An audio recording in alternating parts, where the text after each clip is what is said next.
अब वक्त ऑपरेशन सिंदूर के बाद देश के सियासी हालचाल की खबर से जुड़ा। इस सियासत का एक नया सेंटर पश्चिम बंगाल बनकर उभर रहा है, जहां अगले साल मतलब 2024 में विधानसभा चुनाव होने वाले हैं। वैसे बंगाल से पहले उसके पड़ोसी राज्य बिहार में इसी साल के अंत में विधानसभा चुनाव होंगे।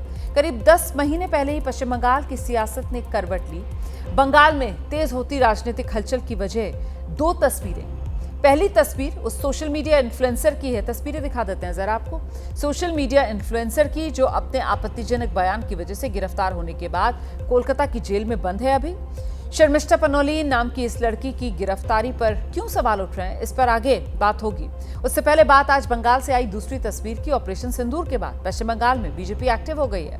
आज केंद्रीय गृह मंत्री अमित शाह बंगाल के दौरे पर थे, जहां बीजेपी कार्यकर्ताओं को 2026 का संकल्प याद दिलाते हुए अमित शाह ने बंगाल की ममता सरकार के खिलाफ अगले साल होने वाली चुनावी टक्कर का अनऑफिशियल अनाउंसमेंट भी कर दिया है। दीदी हिम्मत हो तो हिंसा के बगैर, रेगिंग के बगैर चुनाव कराकर देखो। आपकी खुद की जमानत ये बंगाल की जनता जब्त कर ले। भारत माता की!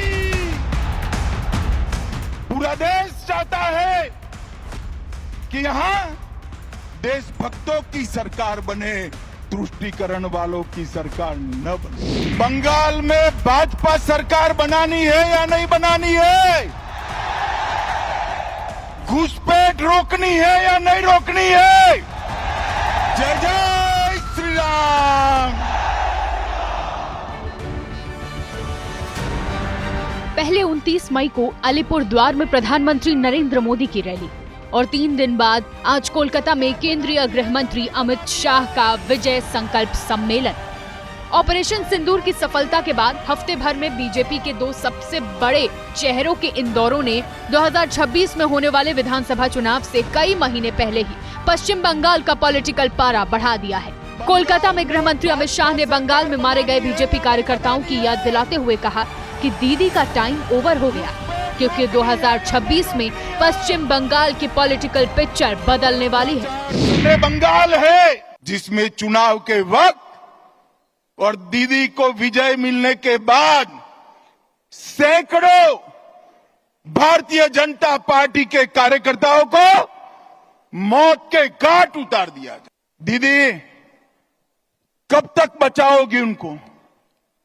मेरी बात सुन लो, आपका समय अब समाप्त हो गया है। 26 में भारतीय जनता पार्टी की सरकार बनने वाली है। अमित शाह ने ममता बनर्जी सरकार पर पश्चिम बंगाल में अल्पसंख्यक तुष्टीकरण को बढ़ावा देने का आरोप लगाते हुए कहा कि दीदी ने सोनार बंगाल का सपना बर्बाद कर दिया। केंद्रीय गृह मंत्री ने कहा कि राज्य में ममता बनर्जी के आशीर्वाद से बांग्लादेशी घुसपैठ बढ़ते जा रहे हैं। मुर्शिदाबाद, बंगाल समेत कई हिस्सों में हुए दंगे राज्य सरकार प्रायोजित थे और अगर बंगाल में हिंसा के बिना चुनाव हो तो टीएमसी की जमानत जब्त हो जाएगी। ऑपरेशन सिंदूर के बाद पीएम मोदी के बंगाल दौरे पर ममता बनर्जी के बयानों पर सवाल उठाते हुए गृह मंत्री अमित शाह ने कहा कि ममता बनर्जी ने ऑपरेशन सिंदूर का विरोध किया। मोदी जी ऑपरेशन सिंदूर कर यहाँ आए तो एक घटिया सा राजनीतिक बयान देकर ऑपरेशन सिंदूर का विरोध किया।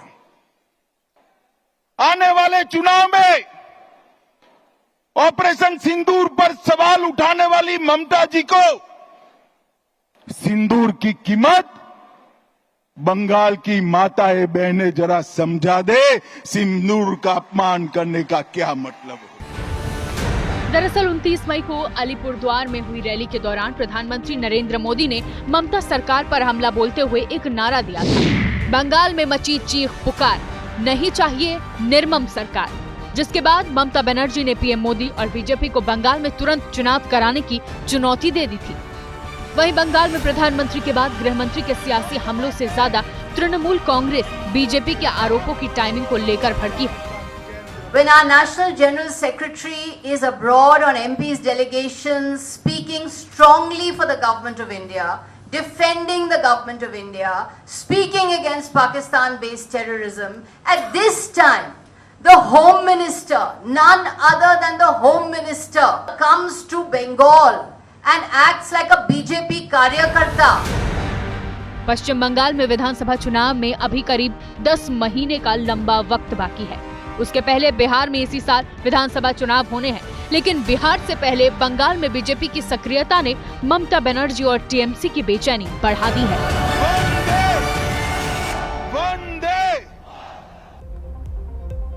और अब बात एक गिरफ्तारी को लेकर पश्चिम बंगाल सरकार पर उठ रहे सवालों की, जिसके सेंटर में एक social media influencer Sharmishtha Panoli है। पश्चिम बंगाल पुलिस ने शर्मिष्ठा को सोशल मीडिया पर आपत्तिजनक बयान के लिए गुड़गांव से गिरफ्तार किया, लेकिन अब शर्मिष्ठा की गिरफ्तारी का विरोध और कोलकाता पुलिस और बंगाल सरकार की कार्रवाई पर सवाल खड़े किए जा रहे हैं।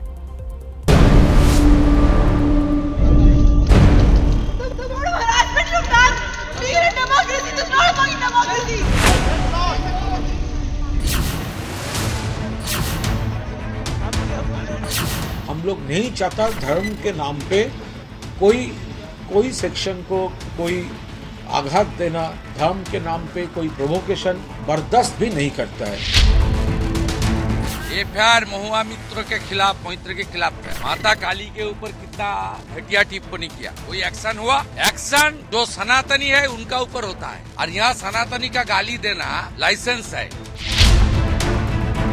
ऐसे लोगों के खिलाफ एक कानून बनना चाहिए। ये स्पीच एंड एक्सप्रेशन के लॉ को लेकर के उसका जो बेनिफिट उठा रहे हैं लोग, उसको खत्म किया जाए। किसी को जेल में डाल देना, उसको जेल में रखना, उसको सताना, उसका पूरा करियर, उसका पूरा कैरेक्टर खराब कर देना, ये जो है बहुत ही गलत है। किसी भी बेटी के साथ ऐसा नहीं होना चाहिए।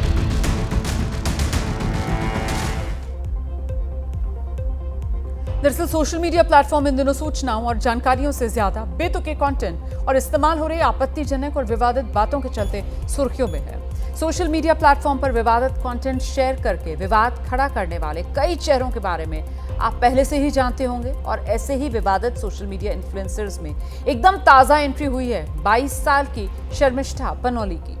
शर्मिष्ठा ने पहलगाम हमले के बाद कई बॉलीवुड स्टार्स की चुप्पी को लेकर सवाल खड़े करते हुए कुछ दिन पहले एक वीडियो भी शेयर किया था, जिस पर विवाद शुरू हुआ। शर्मिष्ठा के उसी विवादित वीडियो के खिलाफ मिली शिकायत पर कोलकाता पुलिस 30 मई को शर्मिष्ठा को हरियाणा के गुड़गांव से अरेस्ट करके अपने साथ ले गई, जिसके बाद अदालत ने उसे 13 जून तक न्यायिक हिरासत में भेज दिया। लेकिन अब इस सोशल मीडिया इन्फ्लुएंसर की गिरफ्तारी पर सवाल खड़े हो रहे हैं। शर्मिष्ठा पनोली की गिरफ्तारी का विरोध करने वालों में 4 बड़े चेहरे, आंध्र प्रदेश के डिप्टी सीएम और तेलुगु स्टार पवन कल्याण, बीजेपी सांसद कंगना रनौत, कांग्रेस सांसद कार्ति चिदम्बरम और पश्चिम बंगाल में नेता प्रतिपक्ष शुवेंदु अधिकारी हैं। इन चारों चेहरों ने शर्मिष्ठा पनोली गिरफ्तारी को ज्यादती ठहरा दिया है। कोलकाता पुलिस की कार्रवाई को लॉ एंड ऑर्डर के नाम पर कानून का बेजा इस्तेमाल बताया जा रहा है।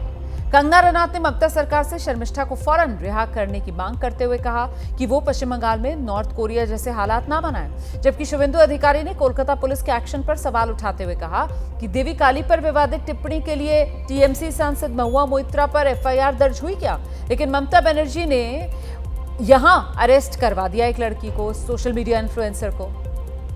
मुझे लगता है कि इस तरह से लॉ एंड ऑर्डर के नाम पर जो है किसी को भी इस तरह से हैरेस करना इज नॉट गुड, क्योंकि जब किसी ने माफी मांग ली है और वो पोस्ट डिलीट कर दिया है, किसी को जेल में डाल देना, उसको जेल में रखना, उसको सताना, उसका पूरा करियर, उसका पूरा कैरेक्टर खराब कर देना, ये जो है बहुत ही गलत है। किसी भी बेटी के साथ ऐसा नहीं होना चाहिए, और मैं ये मांग करती हूँ बंगाल की गवर्नमेंट से कि इसको नॉर्थ कोरिया मत बनाइए। एफआईआर महुआ मित्र के खिलाफ, मैत्र के खिलाफ था। माता काली के ऊपर कितना घटिया टिप्पणी किया, कोई एक्शन हुआ? उनके एमपी सायनी घोष महादेव को लेकर क्या पोस्ट किया, कोई एक्शन हुआ? फिराद हाकिम के खिलाफ इतना एफआईआर हुआ, कोई एक्शन हुआ? एक्शन जो सनातनी है उनका ऊपर होता है।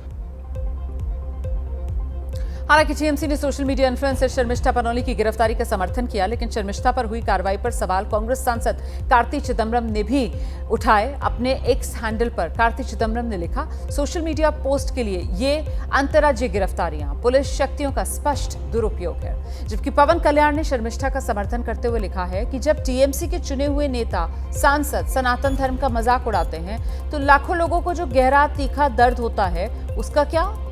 अपने वीडियो से विवाद खड़ा करने वाली शर्मिष्ठा का समर्थन कर रहे लोगों का तर्क है कि जब विरोध होने पर शर्मिष्ठा ने अपना विवादित वीडियो डिलीट कर दिया और अपनी हरकत के लिए उसने माफी भी मांग ली, तो फिर उसको गिरफ्तार करके जेल भेजने जैसे सख्त कार्रवाई की क्या जरूरत थी?